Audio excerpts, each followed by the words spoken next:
police. Yala, call police. Okay, ha? Mahal ng post rin. Ako ba sinaktan niya? Nakipag-usap ako maayos? Sino? Ibang dahil yan. She first. Sinaktan niya si Bella, kinakausap lang. Sinaktan niya ako? Nakiusap ako sa'yo. Ate ko lang, hirap sa'yo. Ate ko lang, halika muna. Kasi nakiusap ako Di ba kasi nananakit? Nananakit ka kasi. Nakikipag-usap ako. Nananakit ka. Nakikipag-usap ako, tinulak na ako. Tamo dumudugo yung ano, nakikipag-usap ng maayos. Sabi ko nga kasi ako. Mainit, nananakit siya. Wala na yan. Tama na kayo mag-usap kayo. Di ba sabi ko sa'yo mag-usap? Huwag niya akong sabi to. Huwag niya kasi. Wala kang sinabi na. Iba yung kasama ko. Naya naman kayo kay Kuya Mon, oy. Hindi ko pinakailangan buhay mo. Pero iba yan. Hoy, hindi. Sinaktan mo ako? Nakipag-usap Sabi mo kong binuruin. Ay, sabukan mo. Sabukan mo kung batuhin. Stop. Pinipigilan kita. Nitong nakaraang araw nga lamang.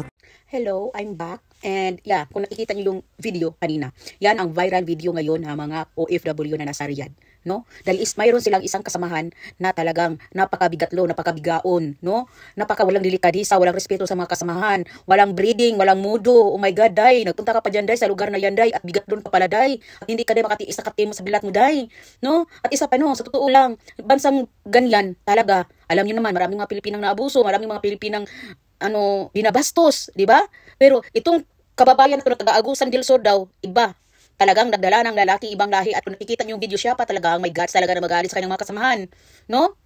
So, alam nyo, sa Saudi Arabia, sa Riyadh area or Kuwait, hindi ka pwedeng, ha? Hindi ka pwede magdikit-dikit sa lalaki kung hindi mo yan asawa, makukulong ka. Ako, I'm not been in Saudi Arabia. I'm here in Japan. But you know, when I saw this video, no? Talagang alam niyo sa totoo lang, naalala ko lang talaga everyone, na mayroon akong ex-friend dito dati na mayroon daw siyang kapatid or half-sister na nagtrabaho daw sa Saudi Arabia, ng mga nagtatrabaho daw sa mga gaon-gaon, hindi ko alam kung anong ano. But siya lang din naman nagkwento sa akin na may asawa sa Pilipinas at may anak, ba't hindi kasal.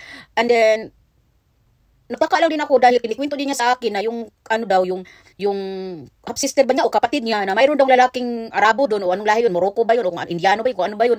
Pati nga yung mga kabastusan na mga ginagawa nila doon sa Arabo, kinikwento niya sa atin niya, and then yung atin niya nagdadaldal din dito sa akin, but you know, ayoko lang pangalanan. And then, sabi ko, okay lang ba na makipaganon-ganon lang sila doon sa ibang lahi na OFW sila, nagtatrabaho sila, hindi ba yun stricto?